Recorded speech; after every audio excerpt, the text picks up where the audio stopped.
Yeah. So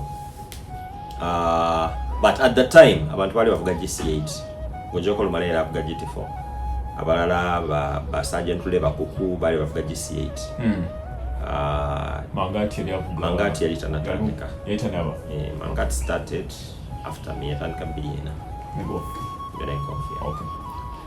So omusokayo Mangati namusokayo naye wano mu Uganda it's quite possible nti yali avuze katanatandika kuenda. Yes. So awo so netuvuga sprint bulungi nnyo neggwa netugenda mu rally yasooka yali egenda Jinja. So rally eyo me being a rookie nze nali ntandikire ddala emabega. How does it feel like? Pressure. It's very scary. I tell you where it gets scary. One, nuli obadde obeera nti ojja mu service park rally driver ali awo nojja n'obabuuzaako n'otunuulira n'ojerega n'okujerega. Kubanga by the way kyesaakukulidde nti okukola decision ogamba nti kangule motoka y'empaka. Nali ntudde mu lubiri awo ku sprint. Kati ne basimbula emmotoka bbiri ku start nezigenda nezikirya bwezi nezetolola wansi nezikola happiness waggulu ziryoke zikole ku mupiira bwezi nga ndaba emmotoka zitambula nga ndaba zigenda mpola ne ŋŋamba abaali awo nti naye abo nze mbasinga. Kyava omusajja omu agamba nti lwaki togireeta naawe ne tukola ki ogiteekawo tulabe abawagizi be nali nabo. Ŋŋamba kangende nkole ki kangule motoka. So emotoka eyo munnange ogiraba wano n'ogamba ngisobola. N'olaba awo n'otunuulira gundi Haji Senyonjo n'ogamba oyo musinga musobola mubba.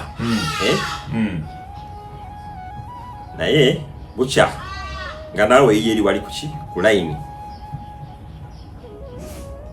n'otandika okufuna ki doubts mukyali mu park fame. Kakati where it really got serious that rally yatandika actually mu Sheraton.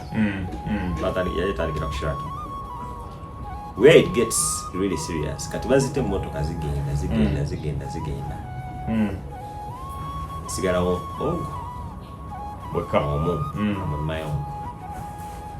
Kati ngangamba nti naye am I going to be fast enough nti bajja kunta ku start ya TC natuka ku FF nga control tebana banajiggala nyiza okutuuka wega bakoze nga bayibako oyo okulinda bagamba ono alabe katako ki tajje tagenda kujja avuga mpola nnyo. So nga nina okuvuga kine ngamba nina okuvuga I have to really stress myself. Era nevuga stage yasooka it went really well because motoka zaali 21 nga nzekka number 21 on the road. Naye netugenda stage yali kilomita 63 ebiseera bye tuka stage mpanvu eyetandikira ewantoni ng'efulumira enyenga. Kati kilomita 63 tuyite mubikwe mukyagwe waffe ng'efulumira enyenga. Naye kati nayise emmotoka ez'empaka munda mu stage ezitambula emmotoka 4 n'endala ezaali zirwadde ziizo. Kati nembeera nti nno tufuluma service ogenda ku the next stage ng'eyabadde 21st on the road. I am 7th on the road and I was 4th fastest. Nga Charlie Lubega, Moses Lumala, Dipuru Parelia, avuga hivyo 4 biseera nga nze owokuna. I am faster than Kukuranji yali number 3 w'eggwanga, but I was faster than him in that stage. Atenga nayimirira mu by the way kwa nasanga asebuguzi mukwano wayi namusanga akwamye ebuuza nti kiki nti agenda toyina kyogenda kola ki toyina kyogenda kunnyamba olidde olali mu kimusani yali avuga sani olidde abalala ng'atambula naye nga neewuunyisa okuba nti mukoze ki musanze so nga musanga ensooka neyo ninga nti obatwe anyway naye kati nali sinaba kusumulula gaali nga ne confidence naye bwe ndaga for first ngamba emotoka njikola ki ngimanyi kati kankole ki kanvuga ebiri byennyini naye section eyaddako saagifuluma agwa naye nakutula namenya suspension nakuba jump enene nyenyenyenyenyenyenyenyenye era bwe nali waggulu embire nensoma nedduwa ensoma dduwa nga nsaba Allah nti emmotoka agize wansi bulungi nga tegudde kigo ne bwe tukomaawo asiteetagwa kubanga era nayina edduwa nasoma edduwa nasabira ebintu bibiri nga ntandika emmotoka naga nti njagala nvuga omwaka mulamba ng'emmotoka sigikubyeko kigo nga siguze engine nga asise engine byenasabira era byonna byatugira naye ng'era nabangamu tewakubya ku engine ya Galant not that season nagivuga season kati season eyaddako 2-3 nagivuga season yonna nga sigyononye naye nga sigikubera kigo amaanyi ga Mitsubishi kugamba okuba nti motoka ya beeyi erina that added advantage okuba nti okay gaali mangi of course gaali mangi so nali sisobola kugirinnya nengimalayo the car could give me as much as I wanted up to where I was comfortable so kana natuuka nenkuba jump eyo yali waggulu ku brow emotoka negenda okati ngeri waliyo swamp wansi nga sikyalabayo nakulaba I couldn't see the road paka we landinga naye genda okulandinga nga sampugati kamba yakyaonyo nekubasa ebbati nereva wansi ndijja nekuba gearbox nerijasa belausing so nebeera ntekyasobola kutambula naye nga engine yalinamu nejja gearbox n'amannyo genyini gaali malamu naye kati wano clutch nga eri disengage nga bagikutudde yes so netuviramu awo but I was happy oli mu motoka eno osomyeko gisomyeko tofunamu kirowoozo kyakuba nti naye motoka eno lwakisigerako ebwe ngisoma wagisomakoko actually nokyali yaŋŋamba nti naye manga yaŋŋamba nti naye motoka eno oba oyagala okuyiga emotoka yaŋŋamba olina okugenda mu winter rally school not rally school but winter rally school olina okuyigira Galant emotoka y'empaka yonna yonna kebeere 2-wheel Corolla FX ogenda kati eri kyebakole ogenda mu nsi za Scandinavia but ne Canada bakiina ne mu America kisoboka mu Northern Hemisphere balina ennyanja ezifreezinga olaba akayanja kakabaka ako in a wind ice lake no it's a lake normally it's a lake nga amazzi naye mugundi they are not very deep kati nga olaba akayanja kakabaka kati singa twali tubeera ina winter country akayanja kakabaka ako mu winter kali badde kakolaki kakwata balaafu kati kyebakola kati nge Finland balina etteeka nti a frozen lake bakola depth ya futi ziri 11 if you have 11 feet of ice bagigazetinga nti it's a highway you can drive navuga just ebibi ebyo kubasobola okugiyitako n'asala kati kyokwetolola ennyanja nti neetolola ngenda Kyaggwe imagine singa nalubaalo ono yali ali frozen okkirizibwa okusala obusazi n'ogenda wali Gaba n'osala n'ogwa Kyaggwe eri empatta yes so naŋŋamba nti nno naye olina okukola kino nampeera nampa n'endagiriro yonna amasimu ne websites besobola naye jjukira akasente kange kali kenakubalidde kati koose eyo yali mu $45 at that time kati neranga kasanvu kati benzijjako $45 ngende musomero mbeera kumpi njalise mbeera njalise so I didn't go naye Chipa Adams wano yali alina rally school era ndozo lumala yagambye nti yamutraininga nnyo but Chipa nze saagenda mu rally school proper naye nagendanga ne Chipa mu reki Oh. Nagenda ko nekipa mu Reiki 2 or 3 times. So nayiga nnyo pace notes from, you know, not just in a school them class, but actually rally bagenda okuvuga nga pace notes zennyini ze bagenda okukola ki. Nenda bwe baziwandiika bwe bazisoma nga bazi proofreading ate envuga ya Chipa, jukira Chipa was the best driver. So I could see how he was driving even during Reiki. Era naye namuyigirako bingi just by observing. Yes. So naye eventually nagenda mu rally school. When nagula level 10 nagenda mu winter rally school. Yeah, nagenda Finland mu 2016. Oh! Yeah. Wagenda Finland 2016? Okay. Kuyiga kwongerako what 2016 I mean chabuli it was yes chiri kumpi naye nali nvuga Evo 5 ngena mu Evo 10, so it was a huge leap. It was a huge leap. Yes. Tuavuga mwida tuavuga 6 7 8 navuga 7 I did one rally at Sadi Marako. So really imbalance na sembo my last season 2014 proper. Kati ngena mu 2016 ngenza mu Evo 10. Kati 5 ne 10 kumpi okubisiza mu milioni ki. It's a huge jump, yeah. So nengamba kakole chika kangende nakasente kali. Okay. Yeah. Okay, in Finland. Yeah. I mean, olabanga obatovugo obadoli mukusagi. What you are not far away from J2. I would say more.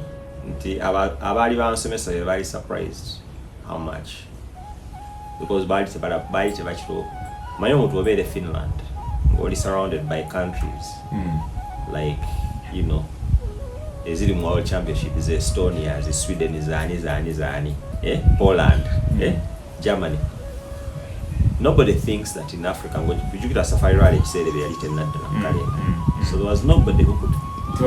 People think the only place in Africa where the rally car is actually Kenya. Kenya? Well, we're in Europe, that is because that's. Katika nkubuzi. We. Mu South America was an siege in Morale. Paraguay. Apart from Paraguay. Near South America was in Argentina. And because those are rounds of the World Championship, okay, Paraguay isn't, but Argentina is a round of the World Championship. Mexico used to be, Chile used to be. Chile. Brazil wali mutakazepa. Jezi. Bolivia jezi. Bolivia zijena soko kulaba FX watu watendwa zibavuka. Bolivia. Mubili nagende Bolivia mubili etano. Ngabavugeze FX. Ezisinga wabunji. Ngatebaina nazidi. Ngazidu.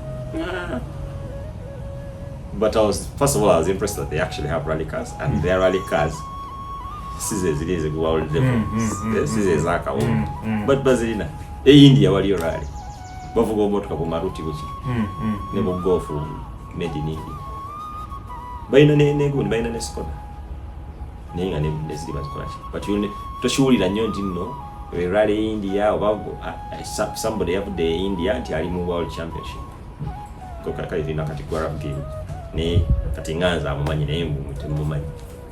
So abazungu bali era kati nzo omuzungu yanguze emotoka yansalirako nnyo ate yanjagala nnyo because he couldn't. He was like, what, Uganda? Like imagine Uganda bajikweka ku world map ku globe oliba kwa what globe jino nyatajiraba nagamba you from Uganda muvuge emotoka omanyi you know what an Evo 10 is katugenda mu discussion obuuza nti era shoka bzo bachite tichoka manyi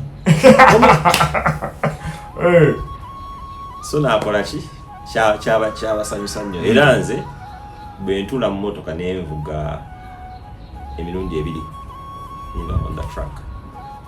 Instructor nava mnagandi nga sitobera omuti nagamba vuga naye nga ate track the lake is surrounded by a forest, so track is partly mu kibira then partly on the lake. Nagamba vuga paka lwonennyina naye era kyenasanka ate nange on my side kwe kusanga yo wali wala caravan ka video caravan pera ngali ne gamto wali yavuga yali golf uchikoza I don't know wali akana ku track kali kavuga Citroen C2 ayita C2R2 nendo zera bana abana ibatirayo ne pedals ki was cause 11 years old bamtera good platform pedals ne ntebe ne badisitula extensions too nga kaine emyaka 10 naye manyi obeera mu kibira ekyo owulira nnyo nga toli ku track oli just you can hear sound echo naye ng'emmotoka ogyolira two wheel etayira ng'ogyulira omuliro guli mu kanaana omwana ali ku ice track. So yeah, so it was very good, very so olowooza muku nti omuntu naina asobola okufuna pasenti yaligezi naso emmotoka esomeko enyuma nnyo emmotoka kiri bwe kiti if you can find grip on ice olaba tayiro eno njagala okwate amazzi agasabuni ngayoka that's the fear goje just omuntu ogezako okutambulirako obutambulizi ku normal pace gy'olina okutambulira ogenda go kati ku ice if you can find grip on icy conditions you can find grip on any conditions.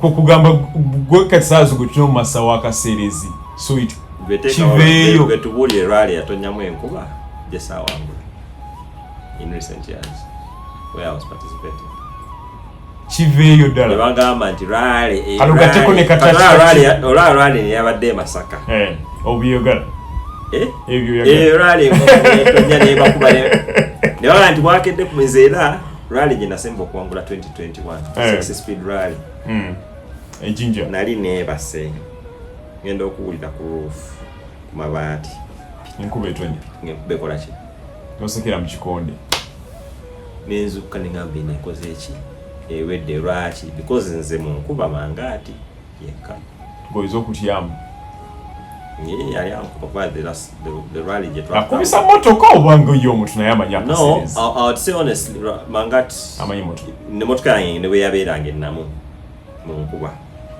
era nga nkubayoko naye nga tankuba kinene ate nga kyankuba nga wakalu so yeah, so I have a very good record on mubuserezi on my training. Kibira ddala ekatugatteko ne skills za chipa. Yes.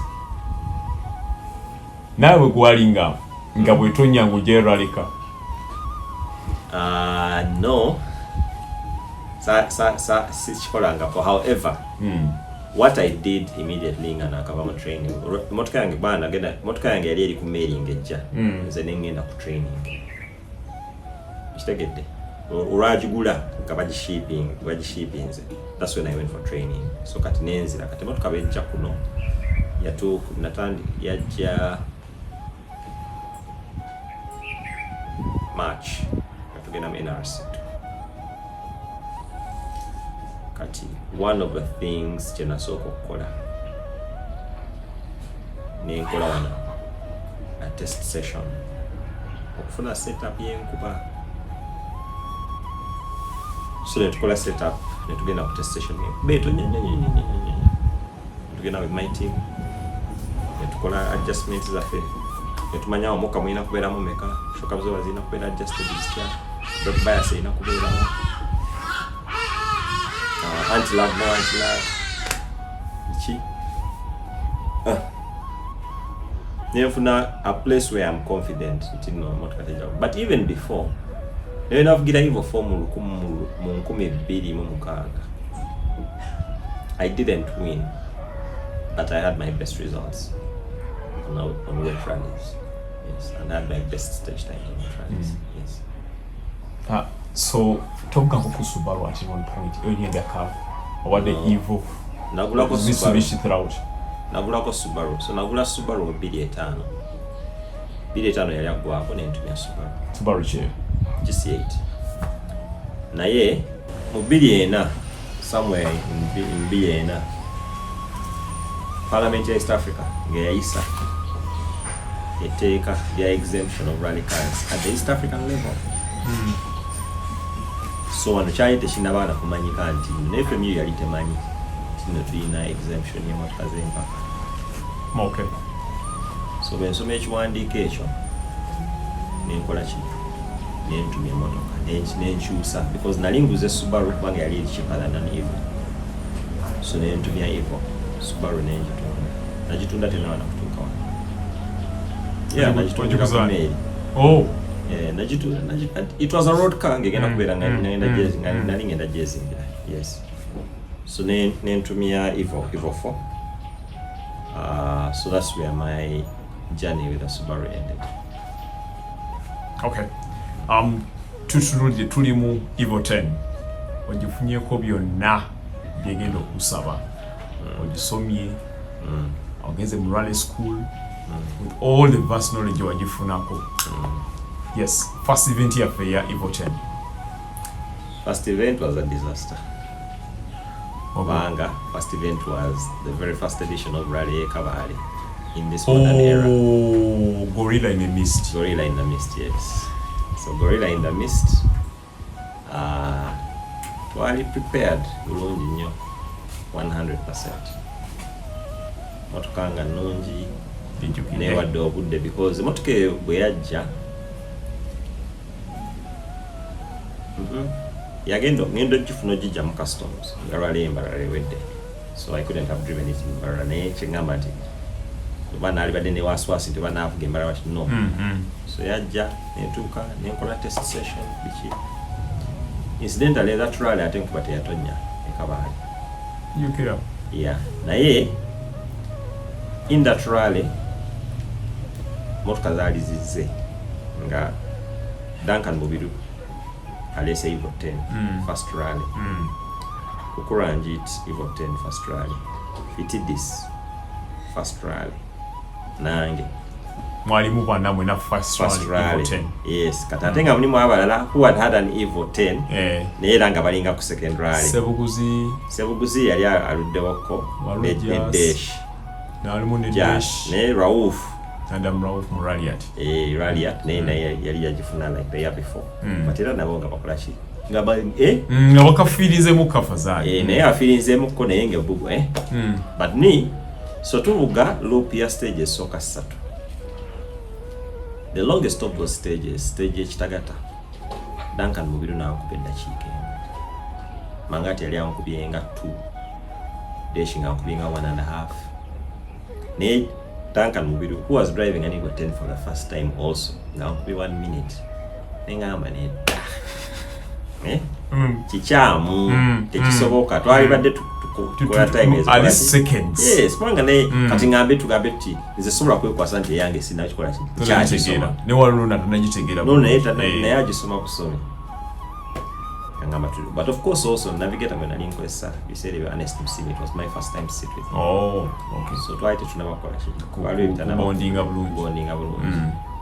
Naye having gone through the stages loop esooka kati wetuba tuddayo driver atakulimbanga nnyombe kuba baida ekubo lye warekinze emirundi ebiri kati oluvuze mu competition murundi ogusooka tusobola kuddayo noga nti era sijjukira nti navigate ati noti eno teyabadde biki. So nangamba tukole ki nga nsumulula eggaali naye kati olwo ngenda kutandika okudiscoveringa ebintu byekola ne byetakola. So yeah, about kilometer nga 8 inside the stage netuva kuba majani motoka nebulungula nnyo. And that's where teyayononeka nnyo by the way, we could have continued but to have avoided the stage netugimalako. Actually even we had probably another one stage during that day. Naye ndabiramu yali emirise mu maaso and we had to change it. Mateeka gaali gatukiriza okutugoya the broken screen until the end of the day, but the following day we could only start nga tutaddemu endabiramu. Okay. Kati omuntu yakuba essimu e Kampala yakubira ow'essimu n'amugaa nti twaga endabiramu ya 10. Kati endabiramu bagireeta ekito saa Subaru yajja ya N10 yajja ya Subaru. Yeah, so saa 8 kitundu ekyo bankubira nga basi etuuse mbeera nga ddawaawo otulo 9 kitundu nti Subaru in the wilderness. So that was the end of that rally. No Chibam. Next rally yali Masaka. Rally yali for night stages. So that one twatandika bulungi. The one Kasawe, I think were like fourth fastest. Kati ekiro night section. Kumbe twabuze mureki. Oyine nestera. Ndine honesty. Kati twabula mureki. Kati wenchimanyira wa tutuuka awantu nga waliwo ekkubo erivaako beriti. Naye nga ffe noti zaffe byamba tugenda buki butereevu naye nga ate teepu wetugenda butereevu baliwo ki teepu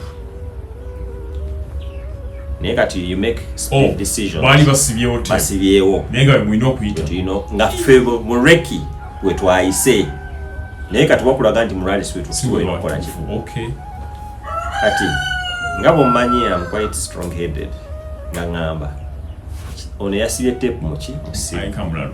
What didn't occur to me was that news of bar was like 7th or 8th car on the road. It didn't occur to me, if I'm 7th or 8th car on the road, why is this tape still there? It's true. Tape is in Amita Muchi. My notes were straight on. Hey. Kati tuwaliwo banyo bantu waliwo a few villagers baliwo bewunya but ekiro tolaba aha nga nvuga emotoka kilomita endala nga 5 nga ntuuka wenina okujoiningira okudda ku route ki entuufu wallahi yali viewing point kati viewing point jukira abaspectator nga bagizibye yonna bayitamu otya ate olina otolina wakuyita kati amagezi wegakomerawo nga nina okukuba reverse nenkyuka nenvuga ezo kilomita 4 paka ku tape ono now to join the what of course kati tried to day before wakati tusudde edashikanga 10 kilomita 5 kilomita 5 n'okuzizza ze 10 kati a minimum like 10 minutes in the night so tugenda okuyingira day 2 nga tulina that's at night that was at night yes kati the following day 2 nga tuli more than 10 minutes off the pace so rally eyo twafuna n'ebizibu ebirala baana yenda sinaba motoka yantolokangako okukugamba line motoka eyo steering input gyoteekamu n'olinnyo omuliro etandika okudriftinga Evo 7 how much depending on what input you've put in the throttle George wadde ne ka left foot angle kwe drifting and how much wavira kukubo you can't know under different conditions until you've driven all kinds of different roads so era ina nemenyako suspension now so era twamalira mchanga musanvu and stage times ojake ezakasawe zinezadde tuera tezakola tezabayo yeah so after that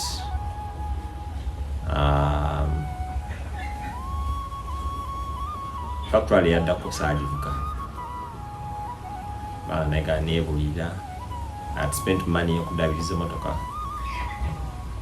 kureka baale I spent a lot of money motoka gidabiriza kuru kati wano the Masaka results sinongi nnyo ate tugenda 40 spare bwe nalinguze buweddewo ngamba akansoka engula ate spares endala nkola so omulamu kawo ya one rally omulamu one rally I didn't drive it katrali yaddako yali ndowooza Hoima Masindi 2016 that was I think the first Hoima Masindi rally so that rally nokubandi eventually bamana ne bagicancellinga baba ne batudisqualifying ne rally agenda okugwa nga tuli bakuna which was a good result for Mangat it was Mangat Alwi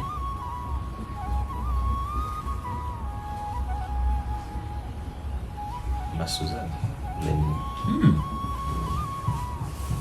so it was for me that was a decent result rally mchako and it would have been my best result that season yeah okay yeah but then first rally 2017 then we got a victory Mukuye yeah you know, so far in the short journey you talk about there's nowhere where you get your navigation. Navigation enter. Like no navigating. No. You know, summer navigation. Summer navigation, no. You don't. Chidibechti. What people need to understand about pace notes. Pace notes are dictated by the driver. Ngabwazitegeera. Yenga bwazitegeera agamba mpandikira nti waliwo akatunumba mu Luganda. Ayagala kiwandiika mu Luzungu. Bwamanyi. Ayagala omugamba jjiya gy'alina ekiramu yamanyi. Agamba nti awo, you know, 90 degrees yamanyi. So driver are dictating.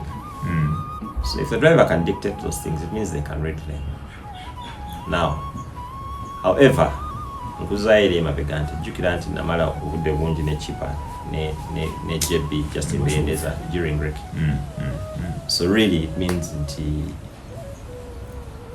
I saw a lot of what was going on. So what I didn't see maybe was the issue of timekeeping, but being tino nali nti ndi musomi. Osomye. Kati nze before driving my first rally, ndoza nali nakamala emyaka nga 3 nga nsoma regulations. Ekitabo kya NCR nga nkisoma page to page, cover to cover. So mateeka. Naye nga situlako motoka mpaka sirowooza nti nyini. Sinanagamba kufuga nti njagala. Yeah. Naye nga nsoma amateeka, yes. So na navigating ako 2010. Season ya 2010 abe Rwanda bajja wano ne bakola campaign nene nnyo nga bagala ARC yawe berengeri ngejjumbirwa. So ne bakuteekawo offer ngo bannakenya naffe wano bannayuganda ate season yaffe wano yali decided. So people could they didn't really need to kati bakuwadde amafuta bakuwadde hoteli bishi. So Sebuguzi nga ngamba nti ayagala kola ki ayagala genda Rwanda tugende musomere. I think Cedric Oba, I don't know if it was either Cedric Oba Jeff Kabagambe at the time. Either emirimu nga gimukutte or something. Agamba anti tugenda Bugenzi, we are not going to compete. Tugende Bugenzi tukole ki? Mugenda kukola kyolo. Oli azakugambye njagala ojjo ngenda kuwa amafuta. Ngenda kuwa hoteli. Ongamba oli tugenda ku competing. No. Bo baagala motoka zibeere nnyingi wali. Baagala numbers. Baagala numbers, yes. Because we're not on the ARC anyway. The ARC competitors. What you call for pride? I don't know. It was really a holiday. Okay. It was a holiday. Yes. So it wasn't really serious. So nengenda, but obviously it was an ARC rally. So amateka gaino go very well. So netugenda tupisedde motoka ya Sebuguzi Evo 9 yali mpya era nzijukira abasajja abo bali Rose bali basajja bagage Kenya nga balina Evo 9 ne batunye motoka ya Sebuguzi ngeri fresh nga bona omusajja nga buli mwe ayagala kulaba ani Sebuguzi biseere bayita bamumanyi nga balowooza ayinza n'okubanga muzungu ngakula omusajja afuluma ngakula omusajja nga alinga bali aba bakanikira agamba bakyogera mu Luzungu nti embwa erina emmotoka ng'enyirira. It was a very good career. So nensomera Sebuguzi and then immediately bannakenya ne bagamba the same daga nti bannakenya tebaatwa package. Ne bagamba mujje muvuge ki Mobile na rally Kilifi Mombasa. The last round of the season now. Yote yali ARC. Nibagamba mujje baba atu accommodation. Okay. But they didn't give us much. Ba ne motoka era mangati kati fe motoka yaffe mangati yagitwala. Okay. Mafuta bichi they didn't. Tebatwamya good. But that time Rakataka Sebuguzi Nasam Tevi Sebuguzi Rakataka Nasam Tevi motoka zaali nyingi ez'aba Uganda ziyinza okuba zaawera 10 abalala yinza kuba series because Mangati obviously Mangati yalimu bani abalala abali active ebiseera ebyo mwaka season eyo abalala bali bozali motoka nyingi naye katugambe nti abo bebali abakulu yes. So netugende Mombasa Rwanda that rally was cut short yalimu accident nene wakati yao era unaona kuli ndio navigating I'm navigating yes so Leroy's had a bad accident nemfira abantu so the rally was stopped right there and then so rally agenda okugwa ntwali mukifunga kya musanvu then netugende Mombasa twamalira mu kya mukaaga naye Mombasa tajjukira ebiseera ebyo tolaba kati nti bana Kenya abayucha tebakyavuga ate Kenya ebiseera ebyo nga Leroy was driving, Alistair Kavanagh was driving,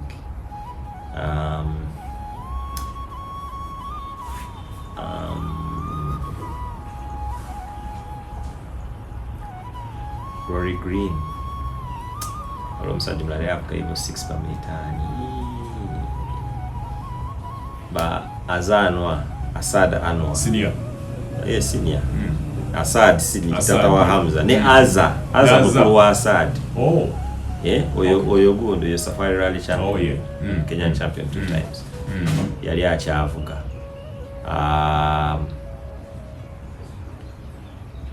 Tundo of course Carl Tundo how can I forget Carl Tundo kati later ba Carl Tundo urubano bachana bano bachana bapatera abo batonyumya ndo tupatero mwana ne chana achana no bachana nze chana na chana na musinga nali mvuga tuwe Mombasa 2013 ndo keberemu chana umchapa chilo kitagenda kujja ate bino byogende mu Luganda naye nga bali at that time yali tannabakola ki in fact yali tannaba kuvuga Evo 10 mu 2010 yali tavuga Evo 10 bali bavuga Serika bamukuba mutuwe muvuga oyo mu kanche nali mvuga 2-wheel Renix nali mubiru nagenda ne Kenya banze kyantwale Kenya eyo mbozi nayo so twavuga ano 2013 era bana Kenya Carlton yajja Ian Duncan Peter Hossi yavuga ka pick up moto kakati ne tubeera ne ba Muhammad Asabani Justice Singh senior Justice Singh wa Muna senior kati mukuru wa Muna junior Justice yalimu ba Chate Jasper Chate so rally eyo nali wakutano overall mubana Uganda nali wakuba Jasi yajuangula overall Ponsiano nakataka yali wako yali wakubiri yali podium ne mubana Uganda Ponsiano yali wakubiri nali wakusatu kati yao waliwo Peter Hossi yayingira mwao pick up somebody mu pick up and maybe Mohamed Essa zimotokezo tano kati bana Kenya ne bagenda ku Facebook ne bagamba bana Uganda muri babbi teriyo bukakafu bulala other than a 2-wheel drive okubeera mu kifo ekyo in a Continental Rally ARC Runix ngate nalwala bange motoka yafuna ekitulo exhaust yayabika kalate ne umula kituli mu floor kati omuko ogwo nga guyingira mu motoka atenze sigula majisa ngamvuga so I had exposure to carbon dioxide era nentuka nengamba Senyange yali Leon Senyange ne mugamba nti stage we got to retiring ine Leon naye kati tuba tuli awo mu service bagezako ku fact bamuna single watu weldingira ne motoka eyo nangamba naye tugenda ku tumaze tukitadde naye ekifo kye tulimu kya mukaaga overall anti aŋŋamba tukitadde naye tuli mu kya mukaaga overall just mbadde yakubuulirako buulizi ng'ate bulayo stages ffe tukulembera 2 wheel bannayuganda tuli mu kyakusatu overall tuli mu kya mukaaga aŋŋamba tugende tunafuna ekyomusanvu overall like it has never happened so netugenda Ila kwa hizo stage bile era cancelling a game, so we dropped one more stage, but then we moved up to 5th overall. So yeah, katwana Kenya nabagamba nti muli babbi. The only way to prove nti muli babbi, muje motoka ya mujilete wanachi Kenya. So balina rally Kisumu maybe like 3 weeks later. So within 3 weeks, eranga betwayogetted ngamba senyanga ngamba I can't. Nasabye leave.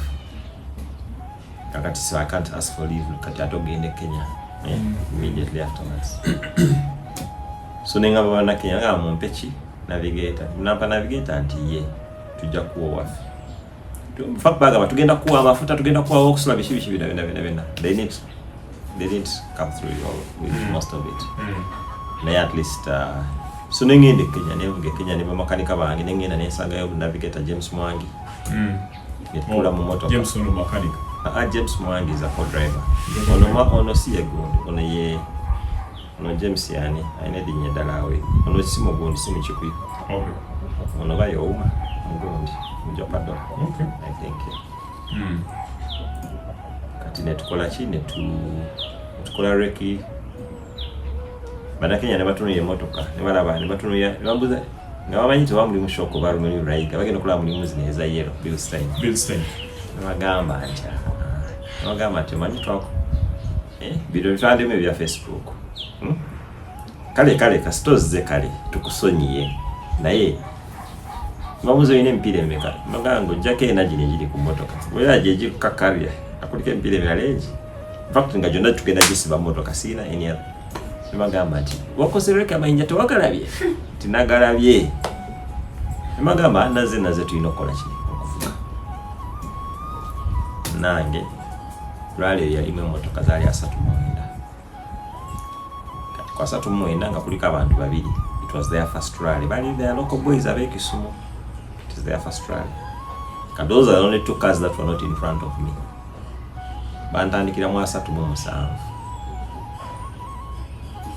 Of course, mulimu abatu wiru mulimu Dennis Mwenda yali akulembedde 2 drive championship yaabwe basamenyo ribani ne bana babona batundo bali bachate ba Ian Duncan bavuga ivo 9 chi kabona mwe bali atuvuga section esoka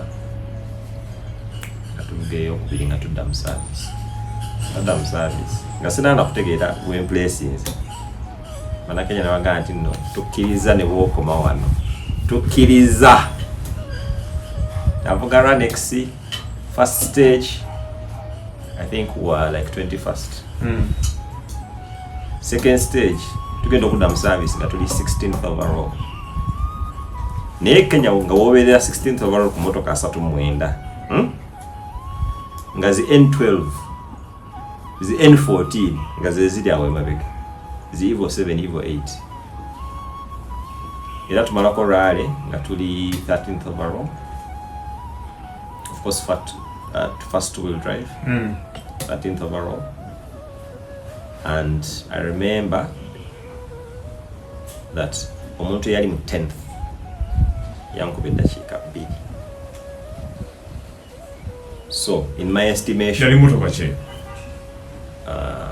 something I don't know, could even have been an Evo 10. Running say what you yali nzungu yali nganda built ordinary built again dancing nje yakola KJ aleta standard kati nze chandisa Ranex nalaba Edson Mungereza yasoko kuga webali tamateka ka 2-wheel drive Edson Mungereza navuga season namba nga ajivuga yeka bili era nabeera champion kati season yali badde yokusatu otega namwe gattako na yavuga 11 Edson avuga 11 bombe avuga 11 naye nga motoka zaabwe nkadde naye Mayanja akole motoka 11 Zey Mayanja akole motoka 11 nga tagivuga mu rally agivuga mu sprints naye motoka eyo nga njiraba engeri gyekola ki yetambula mu sprints ebiseera people hadn't even noticed. Oh, you know that eye for I have a very good eye for ebintu byemba ntunuulira mu rally abantu abasigasi bebabeerako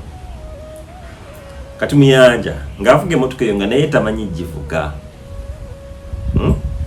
naye nga nze mulaba kati mugamba lumu tuba tuli mu practice awo mu lubiri waliyo sprint either yaŋŋamba yinza okuba yaŋŋamba nti adde nsaba okole ki onvugemu wano mu motoka yange ondage bwe nnyinza okukola ki nga tutuula onvugemu nze muvugemu kati Mayanja ye yali tamanyi manyi Mayanja agamba nti avuga GM but he didn't know it bwe yasooka ogivugaga nga agikyusa gira kati nze namuvuga nze mulaga nti n'emmotoka etalina ttabo olina ogiwa namba 2 n'ogikaza paka ku red line n'ogirooka ogiwa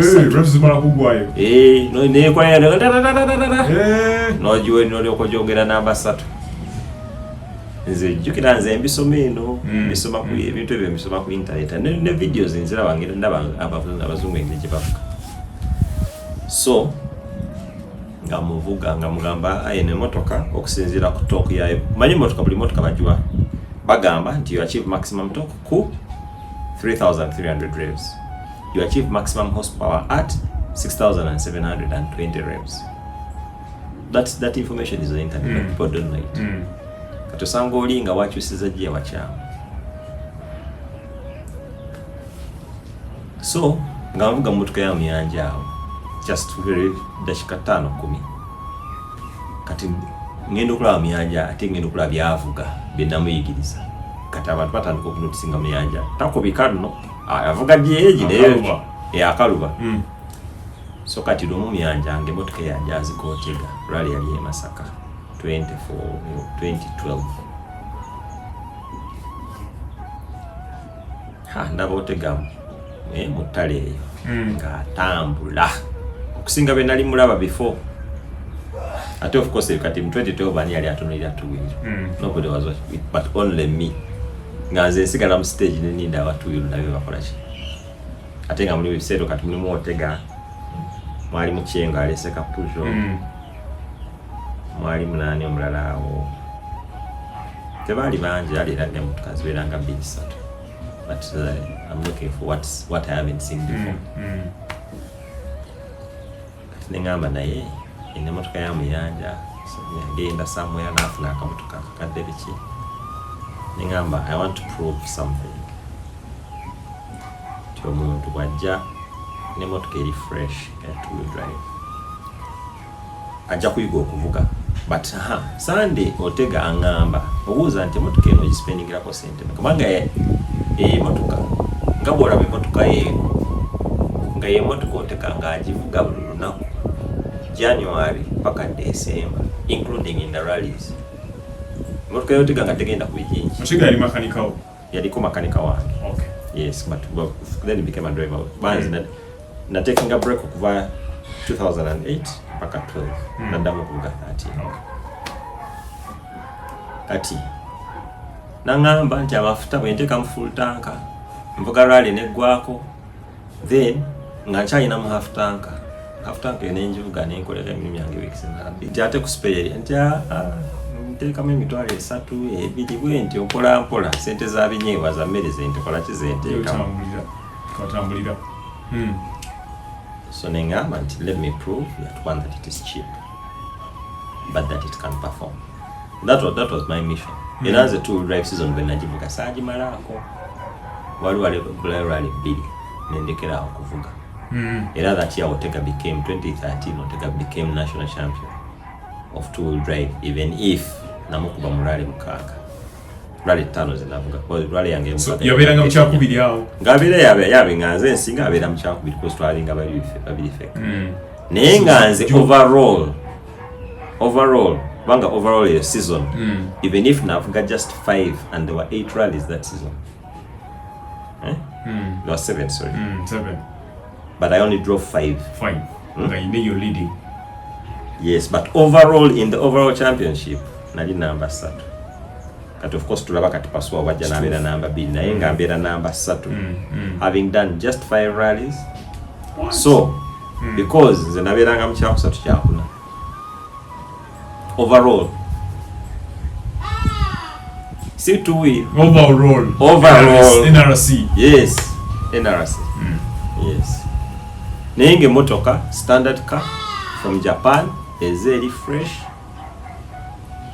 AC ne radio yayo n'omuziki era rally yasooka e Masaka wainamu AC omusajja yagamba twali tujja ku service park tumanyi nga abantu abatagende tagenze mu ttale just yazirabirako mu service park bamugamba gwe vaayo emmotoka engenda kukutomera aga neeno mayika nayo ngabakikiriza ate yali emmotoka yange teriko stickers tekwaliko yali ate yali gold color just my names yeah nani sina sponsor so yeah era nze air conditioning muziki gwaffe biki naye nga akamotoka kakola ki nkatambula so emotoka reliability is very important and what we don't realize motoka zineze but if you can drive a car motoka josobola okugamba nti kati tibana ngenda Dar es Salaam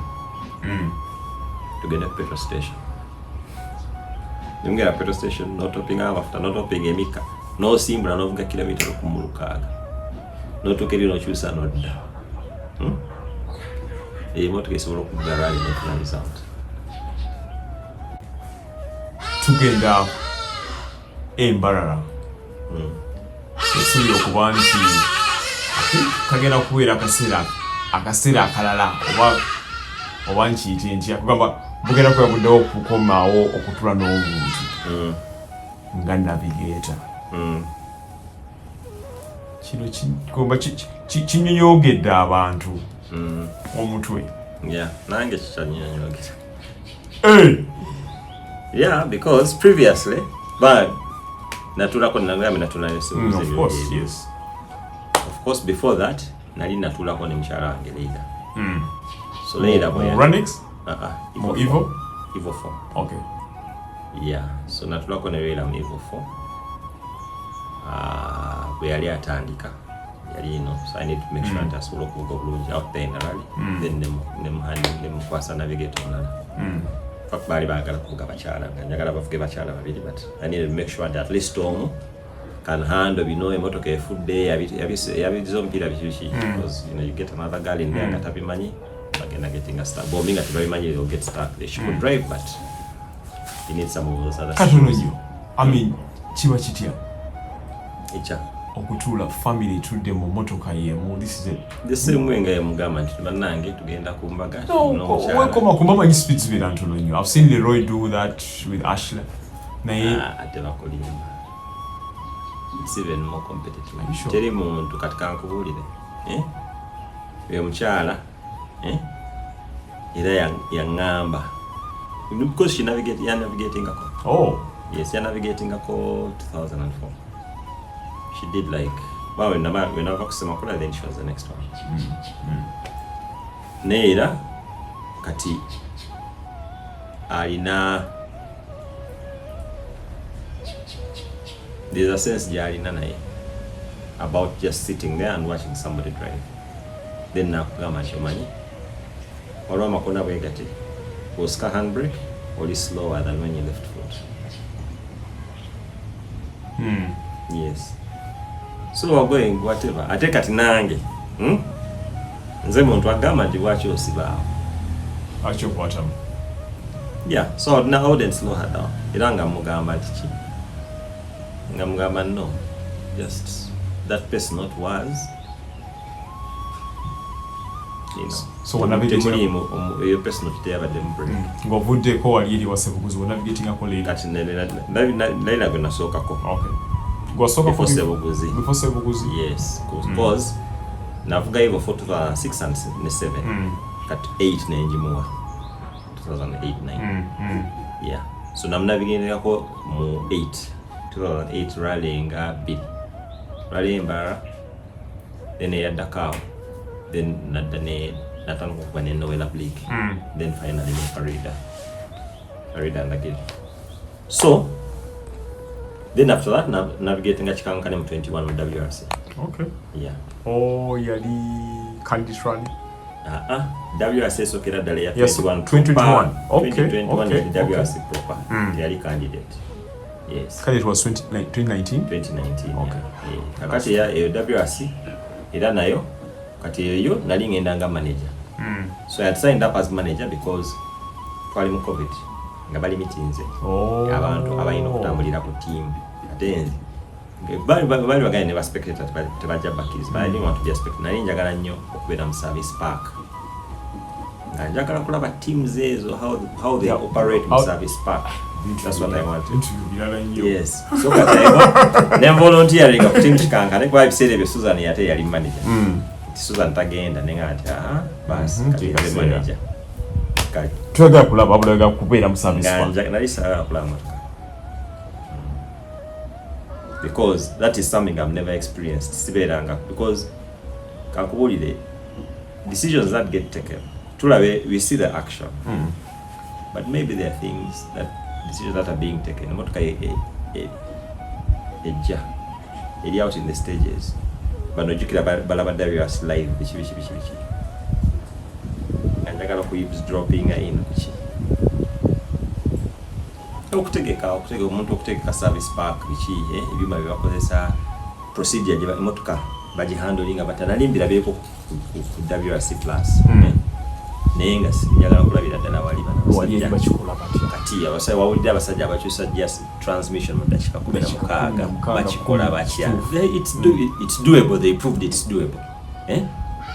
But can you see banga ffe wakuba eddakiika 3 n'essaawa eyayiba ekulema okukyusa gearbox. So but then because of COVID Musa n'atesitinga positive for COVID kati jukira nze manager sebakula yali agenze Kenya ku motocross atagenda kudda agenda kusooka kulaba rally kubira nga mbangambye semakula oli ki already oli Kenya tuyina ekizibu wano I want you to step in. Semakula ngamba ekinemeseze Kenya nali badde nakomyewo after the motocross naye mbadde ntudde Kenya for one extra week, not counting the rally week. Kulaba ki sola kutalaba rally asigalayo agamba tagenda kutula mu motoka agakulaba nzira mu kubita danka ne nga nandi kutita navigator na butegete ne time ekola COVID test jukira teliiwo jukira za results za tralenga 48 hours nga tusimbula encha nangamba tate waliwo ekyokola kati wali mulala kati gwali tulumbe golumba netulumba netugenda of course nempandika ebbaluwa nali already mpandise ebbaluwa egamba nti no co-driver waffe yakoze kyatestinza positive for tagenda kujja so tugenda kukyusa ngenda bategeeza omuntu so nembategeeza ndinza agenda kukola ki netugenda netukola ki I'd never driven those nani navugako ekisumu naye awo area ya Naivasha nakulu nali sizigambako. Luckily Duncan ngali quite familiar with it. So netugenda netukola reki netuwangula national rally ku WRC. Yes. Mwali mu motoka ki GVB. Yes. Okay. GVB. Very nice drive. Okay. Tugenda mu year. So tugende Embarara. Yes, back to the question. So mbadde nga bwolaba everyone so nasemba natwala ekikankane 2021 this is 2025 before that Sebuguzi 2010 so mbadde mara 5 to 10 years without being co-driver teams so sijagamba nti kyekintu kyenjagala okukola nti bakinyumira nnyo naye clearly I can do it. Go now with you will be there also chukot. That nagenda mu WRC ne nzijayo ne result. You know, it was seamless, it was painless. At least ne chikankane. So it's something I can do. That's not in any doubt. It's not something I prefer to do. Yeah, if I could choose between driving and navigating, I'll choose. If I could choose between spectating and whatever, I'll choose spectating. Yeah, okay. Because emotoka yo munange naddala ng'oli muvuzi sinyangu okutuula wano ne bakuvuga ng'okimanyi. Okay, bwakola kyotalikoze. Yes, tugamba wano oba mwana gwozaala oba mukyalawo nti nvuga era ojja kweza katulwaki tunateeka ku indicator kituufu kube ng'ombe kola ki, so it's very whatever.